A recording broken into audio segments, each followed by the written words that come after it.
दोस्तों नमस्कार। आज की वीडियो में प्रस्तुत है एनसीईआरटी सार संग्रह का मध्यकालीन इतिहास का भाग 4। इसके 3 भाग हम पहले ही कर चुके हैं।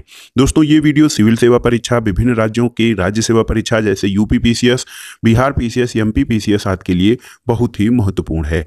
तो आइए शुरू करते हैं आज का वीडियो। इसमें हम देखेंगे, आज कंटिन्यू करेंगे औरंगजेब के शासनकाल से और आगे। दोस्तों औरंगजेब का शासनकाल 1658 से 1707 ईस्वी तक रहा।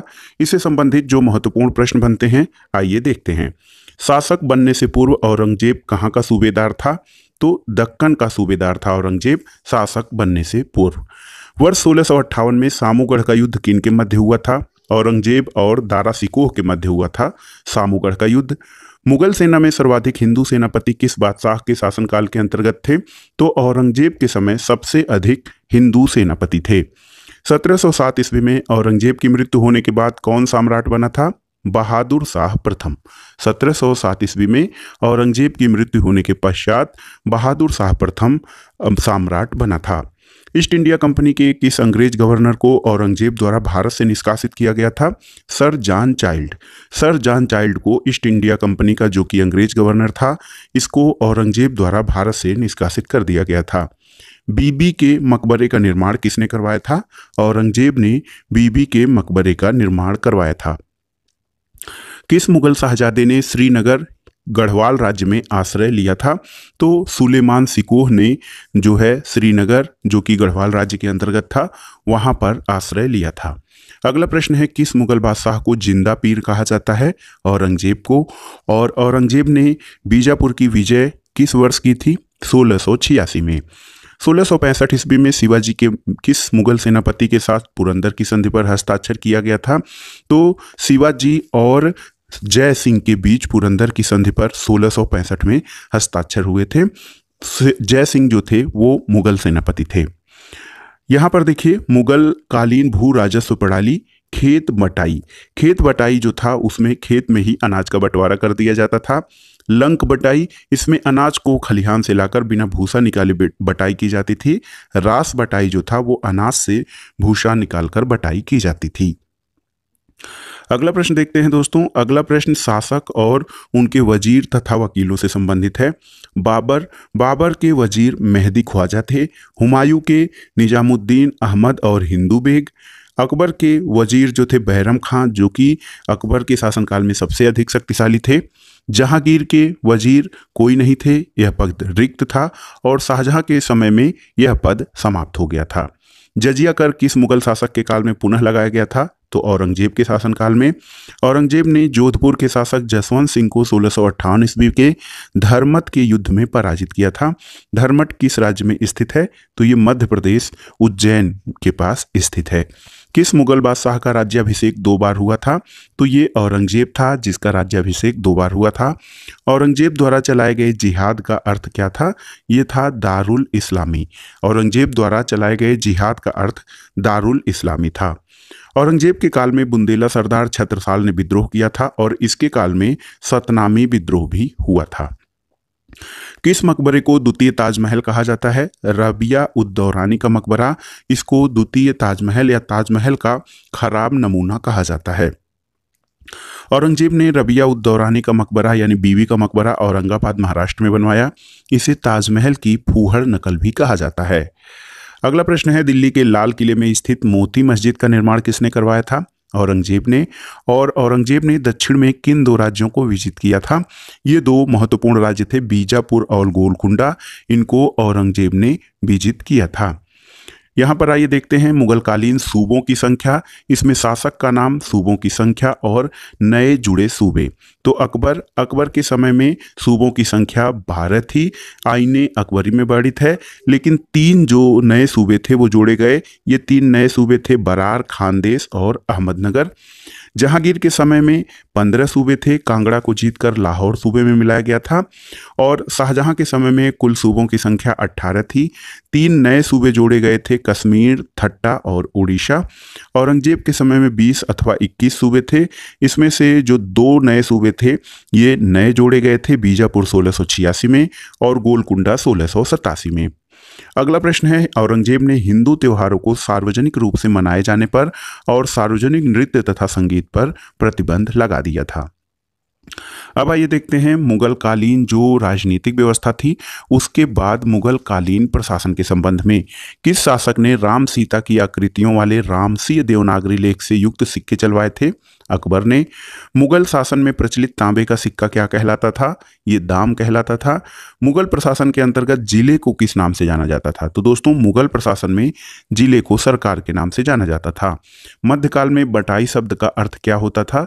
तो इसका अर्थ था लगान निर्धारण की विधि। विद्वानों को दी जाने वाली राजस्व मुक्त अनुदान भूमि को मुगल प्रशासन में मदद ए माश शब्द से इंगित किया जाता था। तो याद रखिएगा, जो राजस्व मुक्त अनुदान भूमि थी मुगल शासन में जो विद्वानों को दी जाती थी उसको मदद ए माश कहा जाता था। अगला प्रश्न है, दिल्ली का वह शिक्षा केंद्र जो मदरसा ए बेगम कहलाता था ये किसके द्वारा स्थापित किया गया था? तो मदरसा ए बेगम माहम अनगा द्वारा स्थापित किया गया था। मुगल कालीन भारत में राज्य की आय का प्रमुख स्रोत क्या था? भू राजस्व था। किस मुगल सम्राट ने तंबाकू के प्रयोग पर प्रतिबंध लगाया था? जहांगीर ने। किस विदेशी यात्री को मुगल सेना में किसे चिकित्सक नियुक्त किया गया था? निकोलो मनुची। निकोलो मनुची को मुगल सेना में चिकित्सक या डॉक्टर नियुक्त किया गया था। मुगल काल में सेना का प्रधान कौन होता था? तो मीर बख्शी जो था वो मुगल काल में सेना का प्रधान होता था। मनसबदारी व्यवस्था के बारे में जानते हैं। मनसबदारी प्रथा, इसकी स्थापना अकबर ने 1575 ईस्वी में किया था। इसका अर्थ यानी मनसबदारी का अर्थ पद या श्रेणी होता है और इसका उद्देश्य प्रशासन का संचालन करना था। अकबर की मनसबदारी व्यवस्था किस पर आधारित थी? मंगोलों की दशमलव पद्धति पर आधारित थी। अकबर द्वारा प्रारंभ की गई मनसबदारी प्रथा। मुगल काल में राज्य अधिकारियों को वेतन के रूप में जो भू राजस्व आवंटित किया जाता था उसे क्या कहा जाता था? उसे जागीर कहा जाता था। मनसबदारी के संदर्भ में दू अस्पा जिसके पास 2 घोड़े तथा सिंह अस्पा जिसके पास 3 घोड़े, इस व्यवस्था को लागू करने वाला शासक कौन था? ये जहांगीर था। दोस्तों जात जो शब्द प्रयोग होता था किसी मनसबदार के व्यक्तिगत वेतन और उसके दर्जे का सूचक था। जात शब्द किसी मनसबदार के व्यक्तिगत वेतन और दर्जे का सूचक था, जबकि सवार जो है उसके द्वारा रखे जाने वाले घुड़सवारों की संख्या को इंगित करता था। अगला जो है दोस्तों ये मुगल कालीन जो उच्च अधिकारी थे उनके बारे में ये पूरी सूची है। दीवाने इंसा, ये सुल्तान के आदेश को लिखने और डाक संबंधी कार्य करने वाला अधिकारी होता था। दीवाने बजारत, लगान अर्थव्यवस्था, राज्य के आय व्यय, मंत्रियों के कार्यों की देखरेख आदि के लिए। दीवाने कजा, ये न्याय विभाग या काजी उल कुजात इसको कहा जाता था। दीवाने कजा, इसको न्याय विभाग का कार्य देखना होता था। दीवाने बरीद, ये गुप्तचर विभाग बरीद मुमालिक के अधीन होता था। दीवाने आरिज, सेना की भर्ती, रसद, शिक्षा, संगठन की देखरेख करता था। दीवाने रिसालत, विदेश विभाग को, और मुहत्सिब जो था ये प्रजा के नैतिक आचरण को नियंत्रित करता था। बकिया नवीस, जो बाकिया नवीस था ये समाचार लेखक होता था। खुफिया नवीस गुप्त पत्र लेखक होते थे। दरोगा ए डाक यह गुप्तचर विभाग का प्रमुख होता था। इसके अतिरिक्त यह पत्र व्यवहार का प्रभारी भी होता था। दीवाने तन, यह वेतन जागीरों से संबंधित मामलों का निपटारा करता था। मीर आतिश शाही तोपखाने का प्रधान था। मीर ए बहर जल सेना का प्रधान होता था। हरकारा बहुत ही महत्वपूर्ण है, ये जासूस और संदेशवाहक दोनों होते थे। और वितिक्ची अकबर ने अपने शासनकाल में 19वें वर्ष में दरबार की सभी घटनाओं और खबरों को लिखने के लिए वितिक्ची की नियुक्त की थी। मुशरिफ, तो मुशरिफ जो था यह राज्य की आय व्यय का लेखा जोखा रखता था। और नाजिर ए बयूतात, यह शाही कारखानों का अधीक्षक होता था। दोस्तों मुगल मिश्रित सैन्य टुकड़ियों में ईरानी, तुरानी, मुगल, भारतीय, अफगान और मुसलमान समान संख्या में रखने की व्यवस्था थी।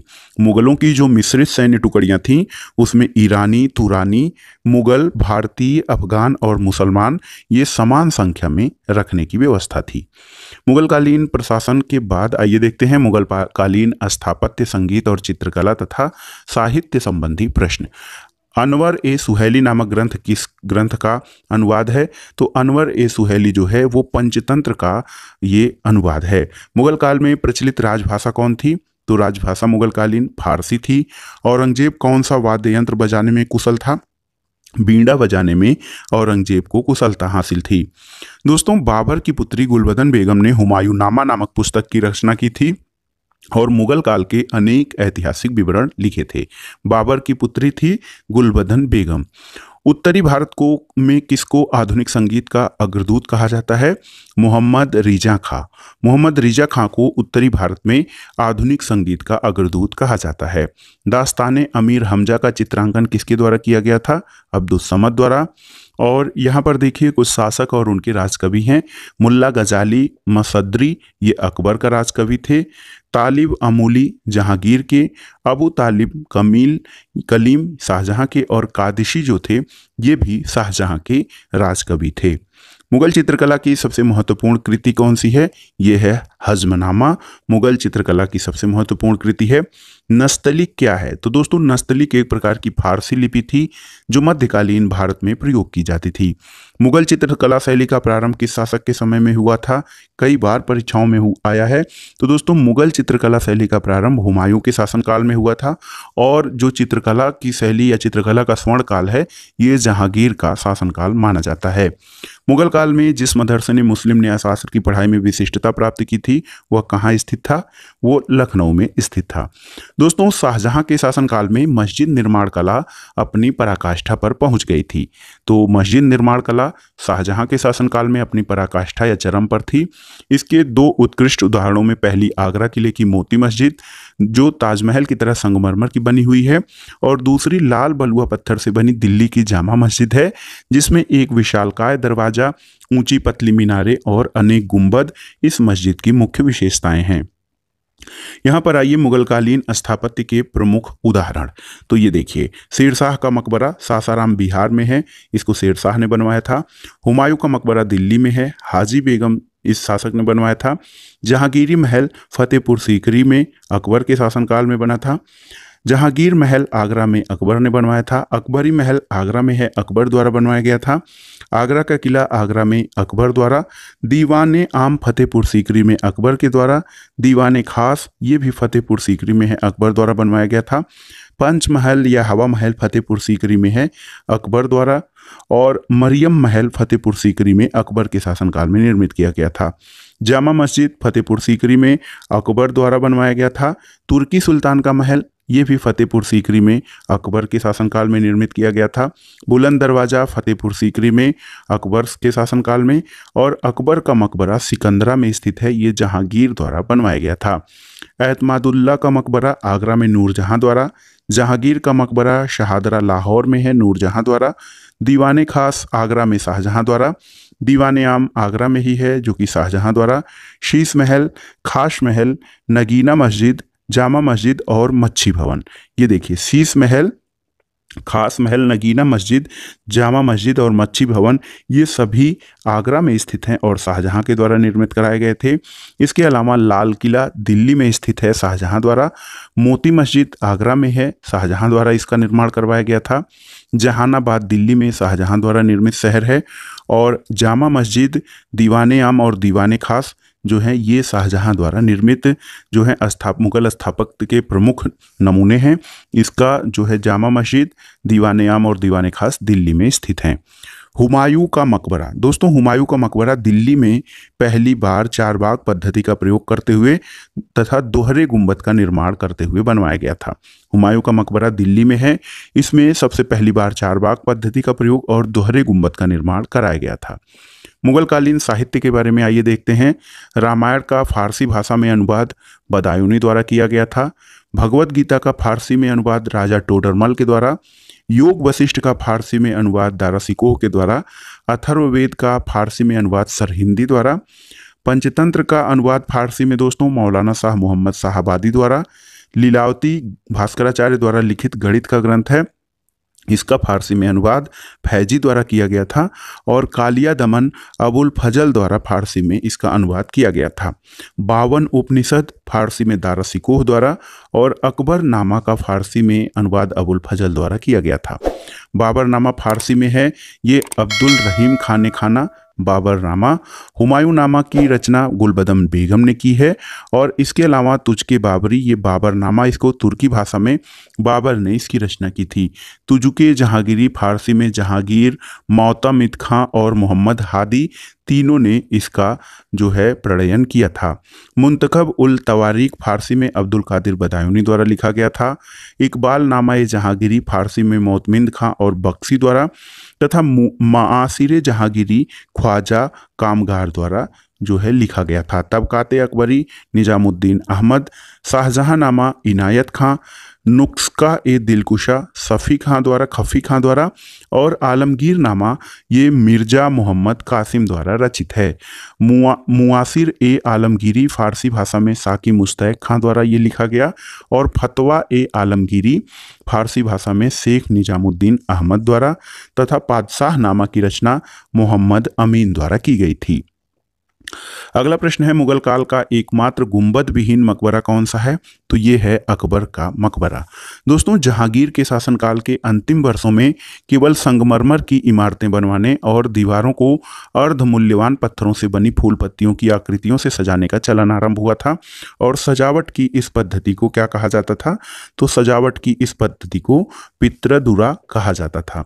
जहांगीर के शासनकाल में जो उसका अंतिम समय काल था उसमें संगमरमर की इमारतों को बनवाने का चलन प्रारंभ हुआ था।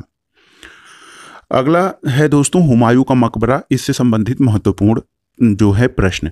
मकबरे का निर्माण 1565 में हुमायूं की पत्नी हमीदा बानो बेगम ने प्रारंभ करवाया था। दोहरे गुंबद वाला यह भारत का पहला मकबरा है। 4 बाग पद्धति का प्रयोग पहली बार हुमायूं के मकबरे में हुआ, जबकि भारत में पहला बाग युक्त मकबरा सिकंदर लोदी का मकबरा था।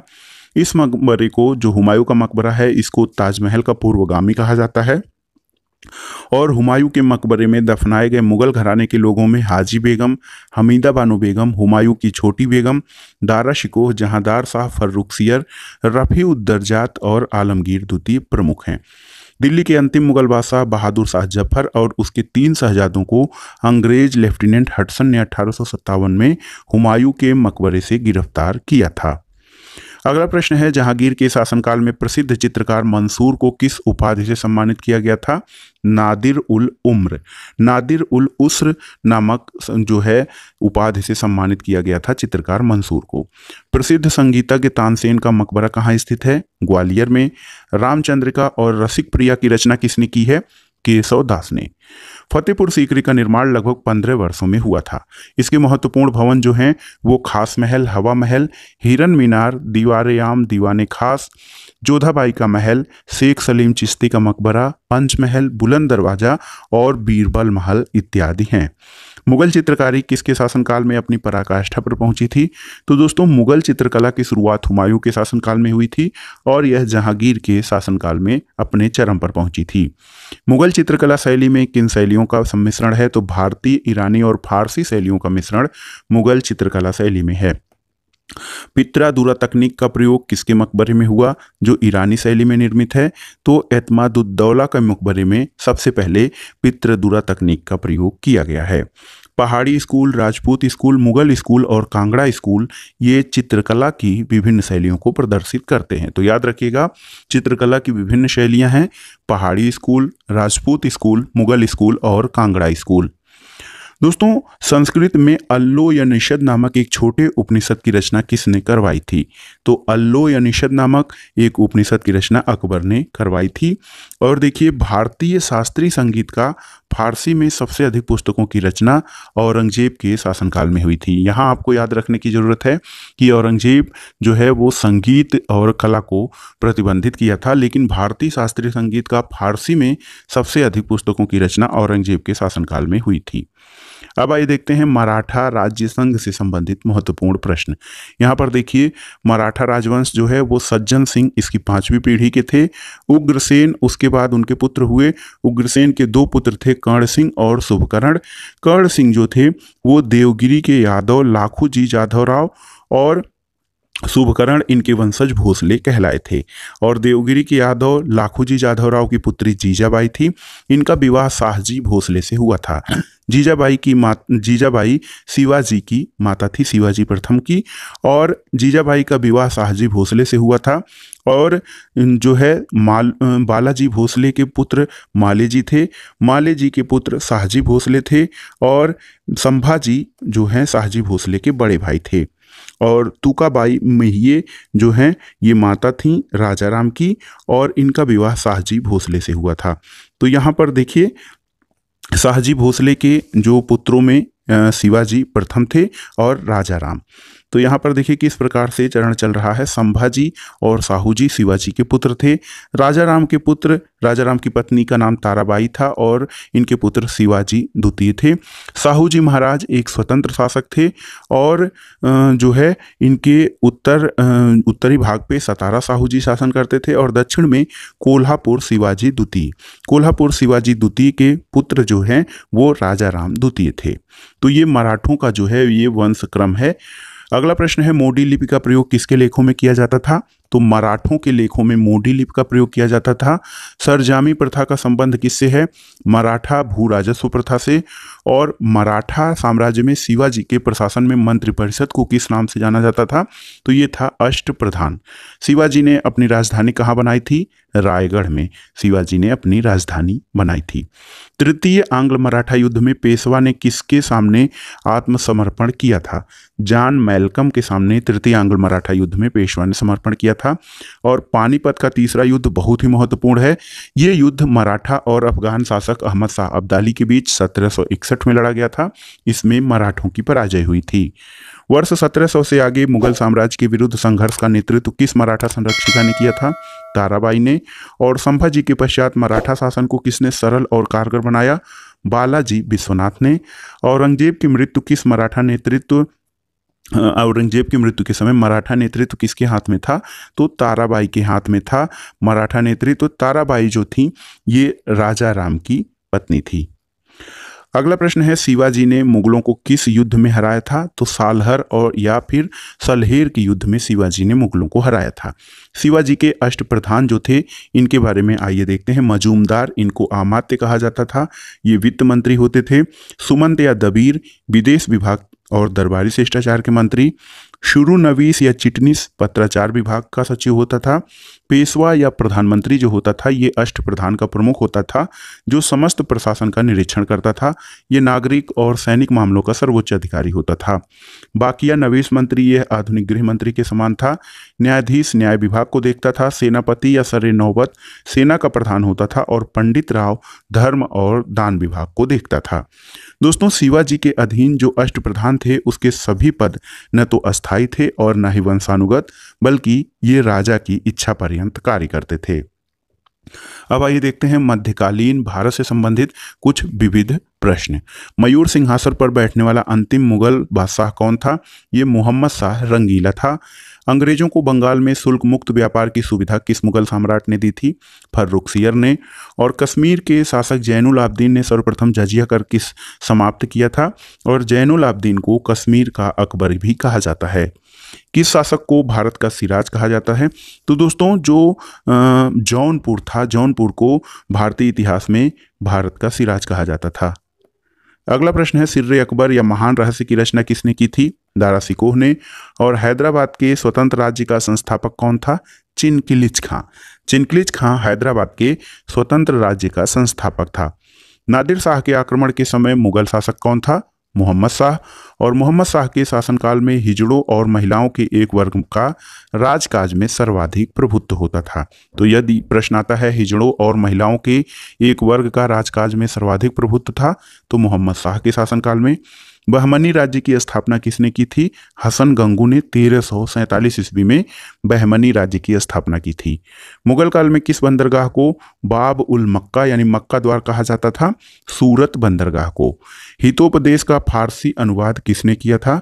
तो ताजुल माली ने हितोपदेश का फारसी में अनुवाद किया था। जय सिंह द्वितीय ने दिल्ली में खगोलीय वेधशाला का निर्माण करवाया था जिसे वर्तमान में जंतर मंतर कहा जाता है। जो वर्तमान में जंतर मंतर है इसका निर्माण जय सिंह द्वितीय द्वारा करवाया गया था। विश्व का सबसे बड़ा गुंबद कौन है? तो गोल गुंबद बीजापुर में स्थित है। ये दुनिया का सबसे बड़ा गुंबद है। मुस्लिम शासकों में किसे उसकी प्रजा जगत गुरु कहकर पुकारती थी? इब्राहिम शाह द्वितीय को। इब्राहिम शाह द्वितीय को उसकी प्रजा जगत गुरु कहकर पुकारती थी। अंतिम मुगल बादशाह बहादुर शाह जफर द्वितीय के पिता का नाम क्या था? अकबर शाह द्वितीय था बहादुर शाह जफर द्वितीय के पिता का नाम। दोस्तों वजीर गाजीउद्दीन ने दिल्ली में मुगल बादशाह शाह आलम द्वितीय को प्रवेश नहीं करने दिया था। तो एक प्रश्न है, दिल्ली में मुगल बादशाह शाह आलम द्वितीय को प्रवेश नहीं करने देने वाला कौन था? तो ये था वजीर गाजीउद्दीन। अगला देखिए दोस्तों, मुगलों ने नवरोज का त्यौहार किससे ग्रहण किया? पारसियों से। और प्रत्येक वर्ष कृषि की जाने वाली उपजाऊ भूमि को क्या कहा जाता था? तो इसे पोलज भूमि कहा जाता था। यहाँ पर आइए देखते हैं, सिख संप्रदाय जो था इसके 10 गुरु हुए हैं, इनके नाम और कालानुक्रम। गुरु नानक देव संस्थापक थे सिख धर्म के। इनका जन्म 1469 ईस्वी में और मृत्यु 1539 में हुई थी। इसके बाद दूसरे गुरु अंगद थे, 1539 में इनका जन्म हुआ था और 1552 तक इनका जो समय काल रहा। ये गुरुमुखी लिपि के जनक थे और विवाह पद्धति लवन का प्रचलन कराया था। तीसरे गुरु अमरदास थे। सिख धर्म के प्रचार हेतु 22 गद्दियों का निर्माण इन्होंने किया था। चौथे गुरु रामदास 1574 से 1581, इन्होंने अमृतसर की स्थापना की थी। सिखों के 5वें गुरु अर्जुन सिंह थे, 1581 से 1606 तक इनके पास सिखों के गुरु की पदवी रही। गुरु ग्रंथ साहब का संकलन और अमृतसर में हरमिंदर साहिब यानी स्वर्ण मंदिर का निर्माण करवाया था और अर्जुन सिंह को जहांगीर ने फांसी दे दी थी। छठे गुरु हरगोविंद सिंह थे, 1606 से 1645 ईस्वी तक अकाल तख्त की स्थापना और सिखों को योद्धा जाति में प्रशिक्षित करने का कार्य इन्होंने किया था। गुरु हरराय ये जो हैं 1645 से 1661 तक सिखों के गुरु रहे। मुगलों के उत्तराधिकार युद्ध में इन्होंने भाग लिया और अपने पुत्र राम राय को मुगल दरबार में भेजा था। आठवें गुरु हरकिशन थे, 1661 से 1664 तक और अल्पवयस्क अवस्था में इनकी मृत्यु हो गई थी। गुरु तेग बहादुर 1664 से 1675 तक इनको औरंगजेब द्वारा फांसी दे दी गई थी। और सिखों के 10वें और अंतिम गुरु गोविंद सिंह थे, 1675 से 1708 तक ये सिखों के 10वें गुरु और अंतिम गुरु थे।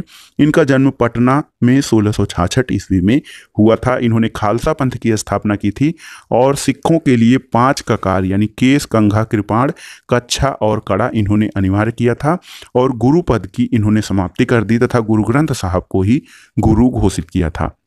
दोस्तों, सिखों के जो चौथे गुरु थे गुरु संत रामदास, इन्होंने अकबर द्वारा दी गई 500 बीघा जमीन पर अमृतसर नगर की स्थापना की थी। तो अमृतसर नगर की स्थापना सिखों के चौथे गुरु संत रामदास द्वारा की थी। तो दोस्तों, ये था एनसीईआरटी सार संग्रह का मध्यकालीन इतिहास का चौथा और आखिरी भाग। इसके बाद हम एनसीईआरटी सार संग्रह के आधुनिक इतिहास के भाग को देखेंगे। आगे के वीडियो के लिए हमारे चैनल से जुड़े। वीडियो आपको कैसा लगा हमें कमेंट बॉक्स में जरूर बताइएगा। वीडियो देखने के लिए धन्यवाद दोस्तों, नमस्कार।